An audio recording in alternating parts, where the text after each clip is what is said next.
사랑하며 존경하는 일본 비전교회 성도 여러분, 그리고 제이바 상환학교의 선교 공동체와 일본과 세계 선교를 위하여 수고하시는 선교사님들, 그리고 선교사님들을 후원하며 중보하고 그리고 응원하는 동역자 여러분들에게 19번째 일본 비전교회 종로가 있는 일본 비전교회 주일 예배 영상을 가지고 인사를 올립니다. 오늘의 본문의 말씀은 요한복음 1장 40절에서 42절의 말씀입니다. 본문의 말씀을 봉독해 드리겠습니다. 요한의 말을 듣고 예수를 따르는 두 사람 중에 하나는 시몬 베드로의 형제 안드레야. 그가 먼저 자기의 형제 시몬을 찾아 말하되 우리가 메시아를 만났다 하고, 메시아는 번역하면 그리스도라. 데리고 예수께로 오니 예수께서 보시고 이르시되 내가 요한의 아들 시몬이니 장차 게바하리라 하시니라. 게바는 번역하면 베드로라. 어쩌면 이마자토 오사카 비전교회 예배당에서는 마지막 메시지를 전하는지 모르겠습니다. 예배당을 정리하면서 참 마음이 아팠습니다. 힘들었습니다. 그리고 슬펐습니다. 시작할 때는 언제고 코로나의 사태로 경제적인 어려움으로 예배당을 포기해야 한다고 하니 눈물이 났습니다. 하지만 많은 생각을 했습니다. 이 예배당이 있음으로 해서 우리 수경이가 결혼도 하고 또 제이바 하우스가 생기고 여러 가지 일들이 일어났습니다. 그냥 생겼다가 없어지는 것이 아닙니다. 목요일에는 선교사를 초청하는 날에 존경하는 미츠모토 목사님께서 야오보험교회에 우리 수경이와 이호를 배송하고 또 간증을 드리며 저보고 설교를 하라고 말씀하셔서 기도를 참 많이 하고 설교를 준비했습니다.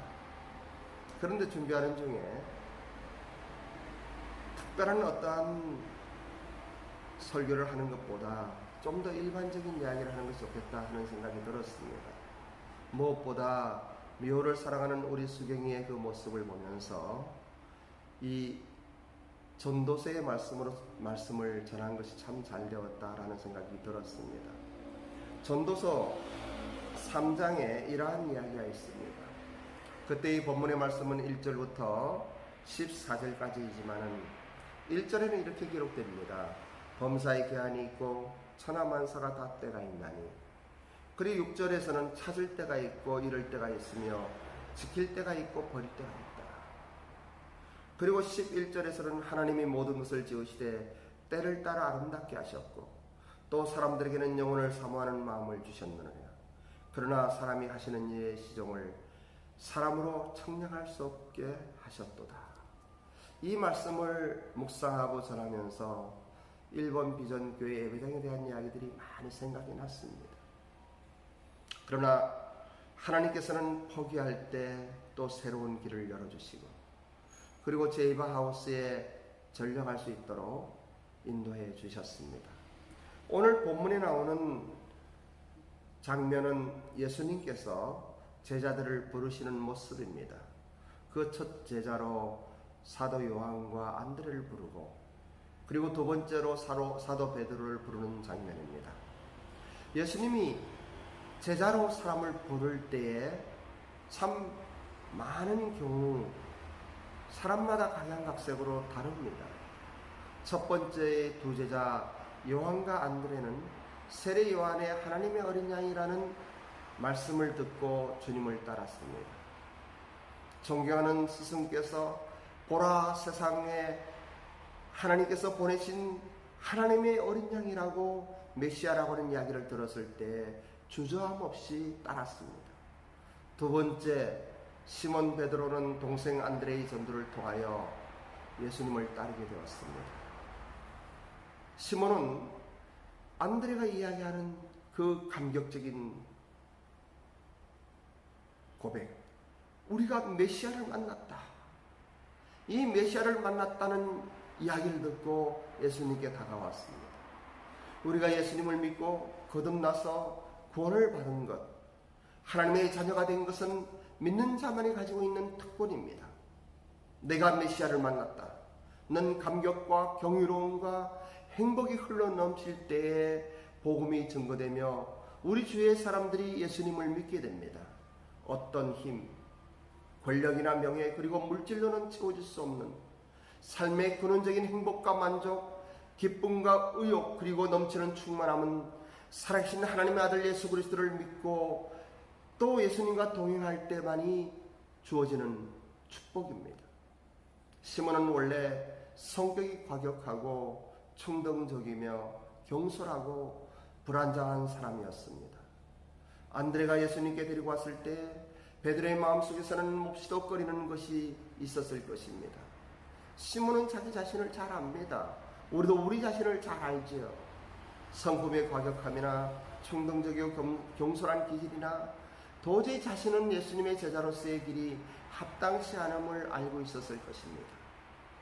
우리도 우리 자신의 내면을 들여다보면 때때로 이 세상 사람들은 몰라도, 때로는 아내가, 남편이, 자식들이 몰라도, 그러나 자기가 살아계신 하나님 앞에 겸손히 무릎 꿇을 때에 얼마나 부족하고 또 때로는 부끄럽고 죄송스러운 것들이 많이 있습니까? 그런데 예수님께서는 이 시몬에게 게바라고 이름을 고쳐주셨습니다. 게바는 번역하면 베드로 곧 반석입니다. 요동치 않는 사람, 걷기 든든하고 심지가 굳고 안정된 것을 상징하는 이름입니다. 불안정하고 우유부단한 시몬으로서는 듣기 거북한 이름인지도 모르겠습니다. 지극히 성급하고 감정 기복이 심하고 변덕스러운 평소의 약점을 잘 알고 있는 시몬에게는 이 말씀보다 더 큰 위로와 격려가 되는 이야기는 없었을 것입니다. 그리고 주님은 앞으로 시몬을 베드로와 같은 제자로 키워가실 것입니다. 사랑하는 성도 여러분, 그리고 선교사님들과 많은 동역자 여러분, 베드로도 안드레도 요한도 바울도 그리고 여러분들도 오직 하나님의 은혜로 시작하였을 뿐 우리는 다를 바가 없습니다. 시몬 베드로와 변한 것 같이 우리도 변해야만 합니다.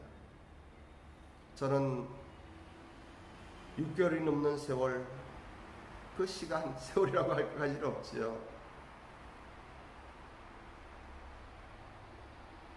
입국이 막힌다는 이야기를 듣고 종로가 일본 비전교회 6주년, 12주년 창립기념회를 드리며 그리고 사관학교 우리 제바의 졸업식 도중에 오사카로 달려왔습니다. 이렇게 오래 있을 줄 몰랐습니다. 제이바 하우스에서 100여일 있으면서 거의 문 밖에도 나가지 않고 2개층 넓은 집안에서 방은 10개나 되지만 혼자서 있으면서, 그리고 또 오한나 목사님께서 들어오시고 에어컨도 없는 예배당에서 그 더운 여름 지나면서 참 많은 생각을 했습니다. 특히 예배당을 포기할 때에 그 힘들고 어려운 마음, 그런데 주님께서는 이러한 것을 통하여 또 새 힘을 주십니다. 어느 날 교회 카톡방에 우리 정건배 장로님께서 목사님, 한번 길을 찾아봅시다. 임대료로 힘들어하고 어려워하는 것을 아시는 그분께서, 그리고 또 어느 날은 우리가 20년 전에 못 이룬 꿈을 한번 펼쳐봅시다 말씀을 하셨습니다. 그리고 동경의 이대건 사장님을 소개해 주시고 또 새로운 일을 시작할 수 있도록 하셨습니다.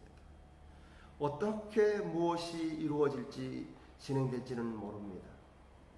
하지만 주어진 그 길에 최선을 다하고자 합니다. 여러분들도 어렵고 힘들지만 힘내세요. 주님은 살아계십니다. 주님과 동행하시는 여러분들 길에 그리스도의 평강과 은혜와 축복이 함께하기를 축원합니다. 가까운 시간에 만날 수 있을 것입니다. 여러분 사랑합니다. 시간이